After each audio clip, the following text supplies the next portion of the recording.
Hey guys, welcome back to the channel, and in today's video I want to talk a bit more about the particular study techniques and revision methods that I've used pretty much throughout my entire school and university career that's enabled me to get all A stars at GCSE, A-level, and get a first from LSE studying BSc Economics. Now, a couple of disclaimers. This is probably one of my more requested videos. I've had a couple of comments on YouTube from the same individual, Cryptic God, who's requested this. I've had a couple of people offline who've also wanted to see this, and just note that these techniques that I'm about to talk about, they're very personal to me, and they may not necessarily work for you. For example, I've got quite a strong memory and I'm quite a visual learner, so these techniques are all kind of catered towards my strengths. So by all means, try these methods out, see if they work for you, but if they don't, there are plenty of other YouTube videos online from other creators who you might find useful instead. The other thing is that whilst these techniques are broadly the same for school and university, there are some slight differences simply due to the kind of nature of the content and style of the content being taught, and so you have to make slight tweaks, and to the best of my ability I'll talk about those in the video wherever appropriate. Okay, so without further ado, let's get straight into the video. So the first thing I'd suggest you do is to get ahead early now. Start refamiliarizing yourself with the content and concepts that you were taught last year, but you might have found slightly difficult, that may have taken slightly more time for you to get your head around. Simply because it's likely that, especially when you're at school and even at university, the things that you'll be taught this year will build upon the things that you were taught last year. And so it makes sense for you to just have a quick look at some of these concepts before school actually starts, so that you don't have to struggle when these teachers are teaching you new concepts because you don't have the proper foundation. You'll have developed those in those few weeks prior to school starting. In addition to kind of refamiliarizing yourself with prior concepts, I'd also suggest reading ahead. Maybe if you're at school, I'd suggest 2 to 3 weeks ahead. At university, it's slightly more difficult to read ahead, given that a lot of the time you kind of will require the lecturers to provide more information than the slides do. But still, maybe aim to be a week ahead, like at least have read the lecture slides before going to the lecture. At LSE, at least, you were able to enroll into your modules from July or August onwards, so you still could enroll quite early on. And from there, I'd suggest maybe looking at the first few slides, like the first few weeks of lecture slides. And sometimes they also have the previous year's lecture recordings available. So just go through those and just familiarize yourself with the kind of content that you'll be covering that year. The second thing I want to talk about is how I actually study. I study in quite a weird way. I did quite subconsciously, but having reflected on it, I think this is kind of how I do it, as probably most students do. Like, you want to actually read through the material that you're being taught. And I actually go through the material several times, but the way in which I read the material varies each time that I read it. So the first time that I go through the content, I want to just do a very quick skim read of the content. This first stage is just making sure that you understand the concepts at a somewhat high level, or just keeping a mental note that this particular chapter or this particular section may be quite difficult, and just preparing yourself in advance for that. It's not about memorizing, it's not about really deeply understanding, it's just to gain that first exposure. So what that would mean for me practically at university, for example, would just be go through the lecture slides quite quickly and go, okay, this kind of makes sense, this all seems fairly intuitive. Or it might be going through the lecture at 2 times speed and just listening to it and trying to listen out for anything that just sounds weird or like doesn't immediately register in my head. The second time you go through, you want to be going through the content in a lot more detail. This is the point where you want to start highlighting the content, the lecture slides, for example, making any supplementary notes to clarify any details that may not initially be clear. I know some people make mind maps and things. I wouldn't do that. I would personally really like to create bullet point lists, especially ones which had a certain structure. For example, let's say I'm studying the process of eutrophication. I would just create like a very small bullet point list with kind of each step of the process simplified down into a few words and like an arrow kind of showing that this links into this, that links into this, that links into this. And that's kind of how I would personally do it. Again, this process isn't actually about memorizing per se. It's more so about creating the systems and the building blocks that will make memorization easier for you going further down the line. Because you're going through these concepts in a lot of detail, you're really exposing yourself to the content, making sure that you understand each and every line of the content, so that there are no like kind of holes in your understanding. And kind of on that note, really go into depth with this kind of second read. Don't take anything as given. Like, try and understand why these concepts work, like what the process is. Make sure that it all kind of makes sense to you. And if you do have any questions, like question yourself and like research it a bit more on YouTube or Google or whatever, just to make sure that you have a really comprehensive understanding of the content. And so by kind of asking a bunch of questions, about the thing and not just accepting it at first premise, you really develop a strong understanding of the concept and not just a surface level understanding. In order to be able to like critically think and evaluate the subject, implicitly you're developing a really good understanding, and that will, rather than staying in your short-term memory, will go and stay in your long-term memory. By the way, all this stuff about the short-term and long-term memory, this is complete bro science. Like, I am not a doctor, I studied economics, but just from my own kind of anecdotal evidence, this could be entirely placebo. This is how I find it, and it seems to work for me. If you followed steps 1 and 2, you're hopefully 2 to 3 weeks ahead of the school schedule, and you have a really good understanding of the subject content. But the beauty of this system is that now, when the school actually goes through that content in 2 to 3 weeks' time, that's just as that information is probably about to leave your long-term memory. Rather than this being the first exposure to the content, this is the second time that you're being exposed. And so effectively, the school lesson is no longer you being the first time that you're learning the content, but instead it acts as a revision lesson, and it further just reinforces everything that you already kind of know into further detail. You're able to go into this lesson and really just use it to clarify the key things that you didn't understand initially, or to just refamiliarize yourself with a concept that you've already covered before. And I think one real great advantage of this is that you never go into a lesson and within 5 minutes not know what on earth is going on. Like, I think especially at university, it's really easy to go into a lecture having not kind of looked at the lecture slides before, and then within 5 minutes they've introduced a concept that doesn't make sense to you, and then you can't follow the rest of the lesson or the lecture. And so by being 2 to 3 weeks ahead and having a good grasp of the subject content, you will never be in that situation. Another benefit is just the leeway or the cushion that this kind of system provides you with. If something comes up where you cannot study any school material for that entire week, for example, if you're preparing for the UCAT or the TSA or an interview, it doesn't matter, because as long as you're sufficiently ahead, if you're 2 to 3 weeks ahead, if you lose 1 week, you're still a week ahead. Whereas if you're just on track with what school's teaching you and you have to take time away from your school studies, by the time you return, you might be a week back. And covering that ground, covering the past content, while also having to catch up with what the school is teaching you kind of simultaneously is really, really difficult. So again, kind of developing or creating a cushion for yourself very early on in the school year is really, really beneficial. Right, a really obvious bit of advice that I think a lot of people don't actually follow is to study for your end of chapter tests and to also actually do the homework that your teacher is setting you. And yes, guys, I know it's a lot of effort, but doing your homework is really, really beneficial for a number of reasons. Firstly, homework, once again, reinforces the concepts that you've previously covered. It makes sure that you don't just have a surface level understanding, but rather like a good enough understanding for you to actually apply the concepts and theories that you've been taught to a more practical problem.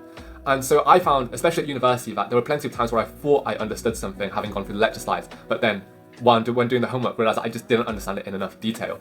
And so homework will really, or doing homework will really give you that kind of reality check. The other benefits of homework are that, one, they're a really great revision tool going forward, and two, just the feedback that you get from your teachers is really, really beneficial.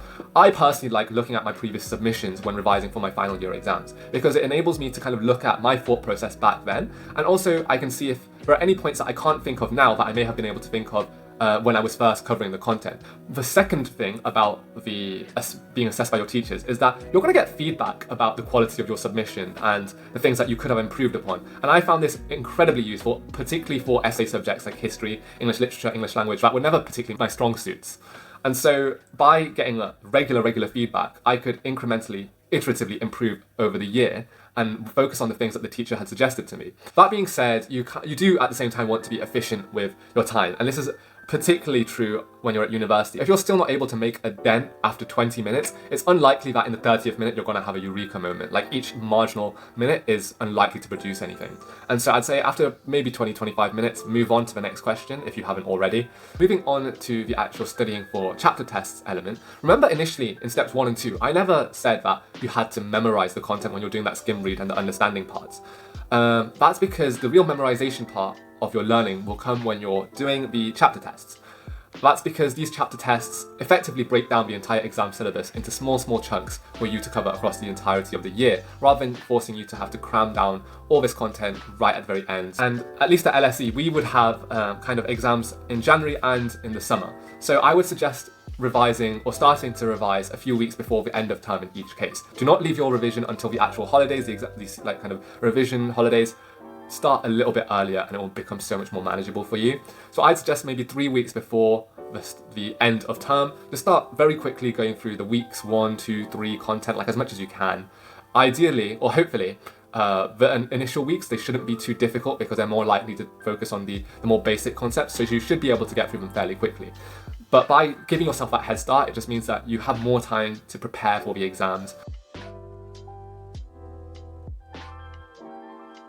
Okay, in terms of how to actually revise, I'm going to break this down into how to actually memorize the content and then kind of doing the exam questions or question prep.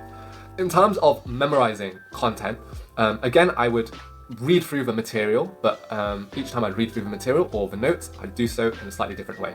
So again, the first time that I would read through the material, I would just skim read it and make sure that I still understood everything, that there was nothing that jumped out at me as, oh, I do not recall studying this. If you do go through that and have one of those moments, just again, make a mental note for myself that, okay, I might need to spend a bit more time on this. The second time that I'd go through the content, I would go through it literally page by page. And if the content isn't already like this, I would transform the content so that you basically have it as a bunch of subheadings of a bullet point list underneath each subheading. And the reason why I suggest you to do this is because by turning it into this format, it's very, very structured and regimented. And so you can quite easily recall, right, this is the subheading, these are the bullet points underneath it. And it just breaks it up rather than having to kind of try and remember like a whole mass of text. I would suggest like writing down, like keeping a note of how many bullet points there are under each subheading. This is really beneficial because when you get an exam question, for example, hopefully when you see the question, you can identify which part of the specification or the syllabus this question is referring to.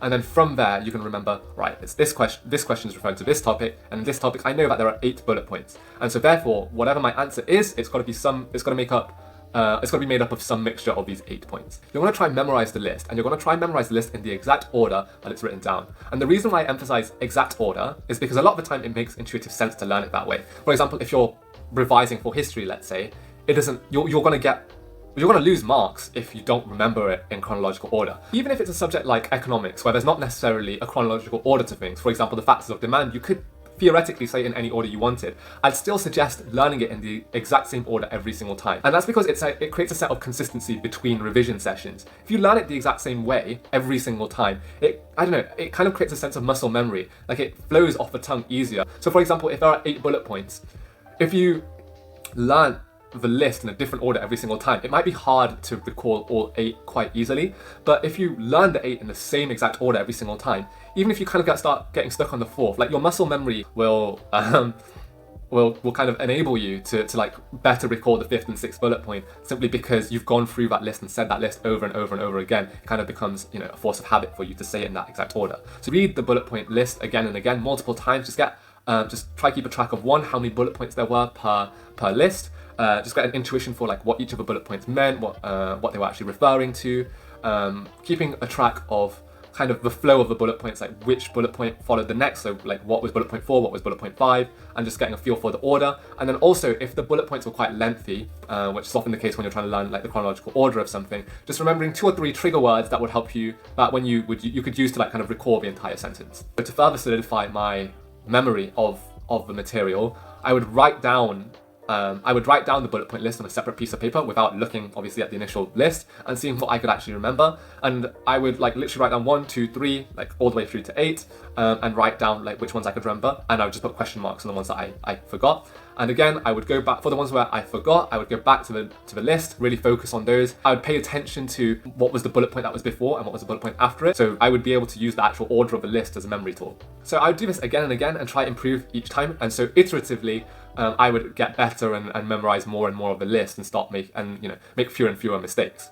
And eventually, like I would go off from paper. So I'd start from maybe saying the first time round, I might write the entire sentence for each bullet point. Then the second time round, I might just write the 2 to 3 trigger words. And eventually I might just move entirely to thinking about the list in my head and being able to like just count them on my fingers, and that would work. By forcing ourselves to learn the list in such detail with such a regimented structure and order to it, it becomes a lot easier to recall during actual exam conditions where it's a lot easier to get mind blanks. We're trying to kind of eliminate that possibility by using tricks like the order of the list to try back solve effectively some of the bullet points which we wouldn't otherwise be able to get. Now, in terms of doing questions, I don't like actually doing the questions immediately after I've revised the subject content. Again, simply because I think that if I were to do that, I'd rely more so on my short-term memory, just kind of regurgitating things that I literally read maybe 5 minutes ago. So instead, I like to actually go through a couple of chapters or sections worth of content before I return to the initial set of questions. So for example, I might do chapters 1, 2, and 3 using the method that I just mentioned.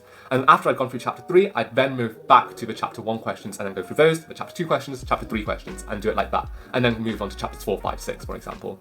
And this way, because I'm being more reliant on my long-term memory, it means that I'm forcing myself to make sure that I understand the content rather than just rely on my short-term memory. I found that kind of a sweet spot for me was probably about 3 weeks worth of content before returning to the first week. But I know it might vary from person to person. But I think broadly you should just get a sense that you think that the initial content may start to be slipping from your memory, and that's when you want to go and revisit the question. Now, after having done all the kind of chapter questions, I would then move on to the mock exams and the past papers, because these are ultimately your best practice for the actual exam, because the question style is the most similar. Okay, so that's basically the bulk of the video done. Just some final tips. I would suggest, one, using the internet to aid you in your study. As I mentioned, sometimes the textbooks or the revision guides might not be all that good in explaining a concept, in which case definitely use something like Google or YouTube to try boost your understanding. Similarly, on the internet, you can also find lots of good actual study resources, study notes, study PDFs. If you're a university student, there's a website called studoku.com, I want to say. I'll put the link in the description below. And effectively, what that is a website where former students have basically uploaded all their notes. And I found that really, really useful. In fact, I did basically the entirety of one of my third year modules using some of the reading summaries that someone had uploaded onto the website. The other benefit of Studoku, which is quite not controversial, but do not abuse this, is sometimes they have solutions to the kind of problem set questions. And so I would sometimes use those, if I was stuck after 20 minutes, like I mentioned earlier, to try and get myself a bit of a hint. Finally, I'd suggest reaching out and working with others who are studying the same things as you. It just makes the entire learning process a lot more enjoyable.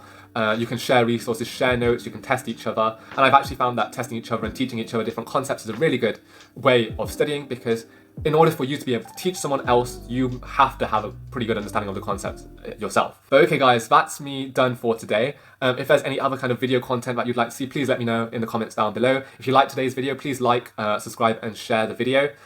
That's it for today. Thanks a lot guys.